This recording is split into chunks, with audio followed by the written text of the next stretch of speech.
축원합니다. 두 번째는 우리가 주님의 뜻대로 구해야 됩니다. 14절의 말씀 가운데 보니까 그의 뜻대로 무엇을 구하면 들으심이라 라고 말씀하고 있습니다. 요한복음 15장 7절의 말씀 가운데 보니까 너희가 내 안에 거하고 내 말이 너희 안에 거하면 무엇이든지 원하는 대로 다 이루리라. 주님이 조건을 두 가지를 걸었어요. 너희가 먼저 내 안에 거하고 내 말이 너희 안에 거하면 이라고 하는 조건이 있습니다. 그러면 모든 것을 다 이루어 주리라. 쉬우면서도 어렵죠? 우리가 주님 안에 온전히 거한다라고 하는 거, 그리고 주님의 말씀이 온전히 내 안에 자리 잡고 있다라고 하는 거, 쉬우면서도 너무나 어려운 그러한 예수님의 말씀입니다. 그리스도의 인격뿐만 아니라 그리스도의 말씀이 우리 안에 자리를 잡을 때 우리는 적절한 기도를 드릴 수가 있습니다. 우리의 의에 사로잡혀서 나는 하늘에 계신 하나님을 끌어내릴 것처럼 열심히 흘려서 기도를 하는데 하나님과 전혀 상관이 없는 기도를 드린다면 차라리 묵상을 하면서 조용히 하나님의 뜻이 무엇인가를 기다려보는 것이 더 분명한 기도 아니겠습니까? 그리스도의 말씀이 내 안에서 풍성히 거하게 되면은 그가 원하는 것을 안전하게 구하고 이루어줄 것이다 라고 약속하고 있습니다. 중요한 것은 우리의 열심이 아니라 주시고자 하는 분의 마음을 읽는 것이 기도인 것입니다. 우리가 그렇다면 목소리 큰 사람이 다 응답받게요. 집사람하고 가끔 응답을 할 때 천국에서는 누가 면류관을 큰 걸 받을까? 우리 큰 사람이 받겠지? 이렇게 말합니다. 우리가 기도를 할 때 그런 마음으로 기도를 하면 안 됩니다. 온전히 하나님의 뜻이 무엇인가, 하나님이 기뻐하시는 것이 무엇인가를 분별하고서 하나님의 뜻에 합당한 간구를 드리는 것이 응답받는 기도의 조건이라는 것입니다. 마태복음 26장 36절에 46절의 말씀 가운데 보니까 예수님이 겟세마네 동산에서 기도하신 사건을 기록하고 있습니다. 37절에 보니까 고민하고 슬퍼하사라고 이렇게 말씀하고 있습니다. 38절에 보니까 고민하여 죽게 되었으니 라고 말씀하고 있습니다. 누가복음 22장 44절의 말씀 가운데 보니까 예수께서 힘쓰고 애써 더욱 간절히 기도하시니 땀이 땅에 떨어지는 핏방울같이 되었더라 라고 이렇게 말씀하고 있습니다. 앞에서 말씀드린 이 구절들은 예수님께서 어떠한 모습으로 기도를 드리고 계시나 설명해 주고 있습니다. 고민하시고 슬퍼하시고 간절히 핏방울 같은 땀을 흘리시면서 기도하는 주님의 모습을 볼 수가 있습니다. 기도는 불교에서 행하는 염불이 아닙니다. 중언부언하면서 습관적으로 하는 그런 것이 기도가 아닙니다. 기도는 외침입니다. 야곱강가 야곱처럼 생명을 걸고 외치면서 부르짖으면서 영적인 전투를 하는 것입니다. 이것이 곧 기도입니다. 야곱강가에서 야곱이 천사를 만났습니다. 때는 깊은 밤이 되었습니다. 절망과 시류에 빠졌던 야곱은 지푸라기라도 잡아야 되겠다라고 하는 심정으로 이제 천사와 씨름을 했습니다. 밤이 이제 시간이 지나면서 자기가 붙들고 있는 사람이 천사라고 하는 사실을 깨닫게 되었습니다. 밤새도록 야곱과 천사가 씨름을 한 것입니다. 천사가 말을 합니다. 날이 세려한다 이 녀석아, 나를 좀 놓아라. 못 놓겠습니다. 왜 못 놓느냐? 저를 축복해 주셔야겠습니다. 날이 세려한다, 나를 놓아라 라고 말합니다. 축복해 주시기 전에는 절대 놓을 수가 없습니다. 정말로 못하겠느냐?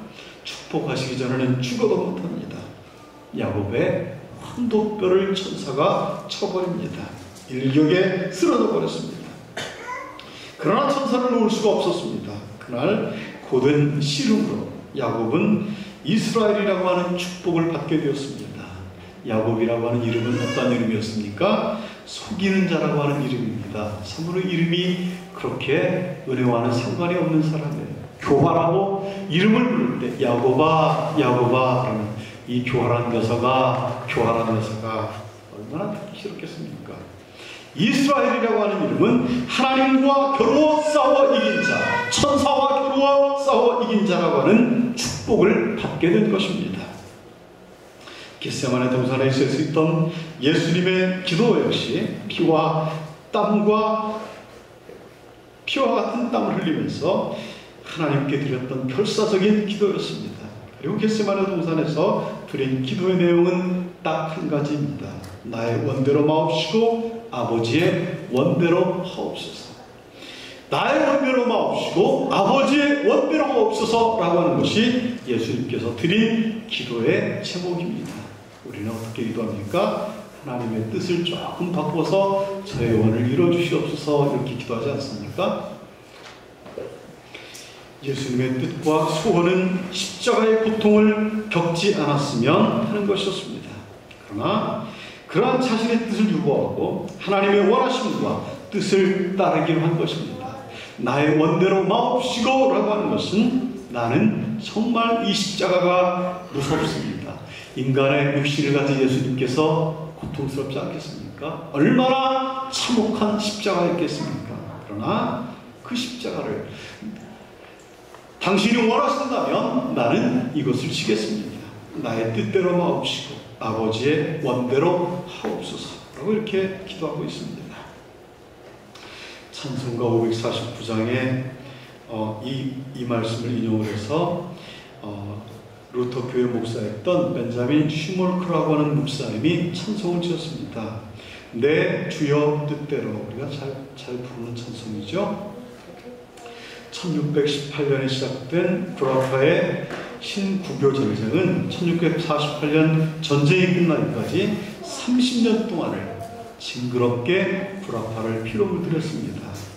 무슨 일이 아닙니까? 같은 하나님의 자녀라고 하면서 캐톨릭과 개신교가 서로 맞붙어 싸웠는데 30년 동안 전쟁이 계속됐습니다. 전쟁은 끝났지만 이 캐톨릭과의 대립은 여전했습니다. 건물은 폐허가 되었고 흑사병이 유행을 하면서 시체가 산더미처럼 쌓여갔습니다. 1730년 슈몰크 목사님은 과로로 쓰러져서 오른손을 쓰지 못하게 되었습니다.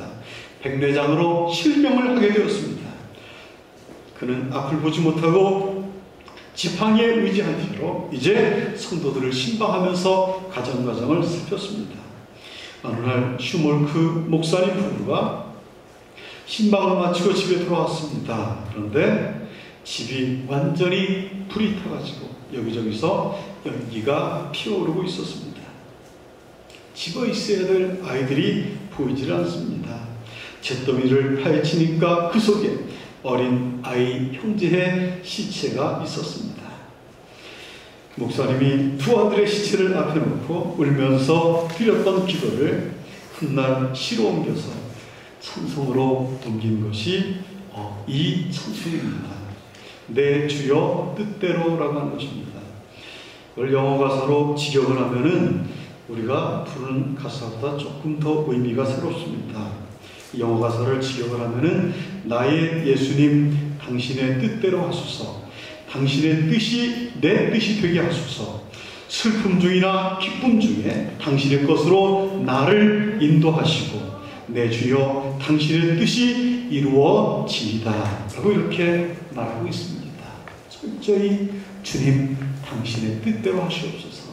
내 자녀를 잃고 내가 주인을 하다가 이렇게 돌아오니까 이러한 아픔을 경험했지만 그러나 그것마저도 당신이 원하신다면 당신의 뜻을 쫓겠습니다 라고 한 말씀인 것입니다.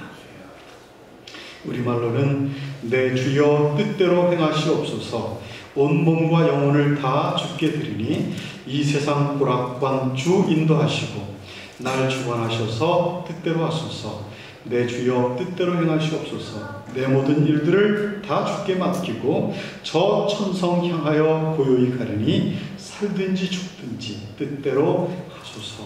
이렇게 옮겼습니다. 내가 내 뜻을 관찰하려고 하면 그것은 아집이 되고 고집이 됩니다. 기도는 억지를 부리고 때를 쓰는 것이 아닙니다. 나를 향한 하나님의 뜻을 겸손하게 깨닫는 것이 기도인 것입니다. 주님의 뜻과 내 뜻과 주님의 생각과 내 생각이 결코 일치할 수는 없습니다.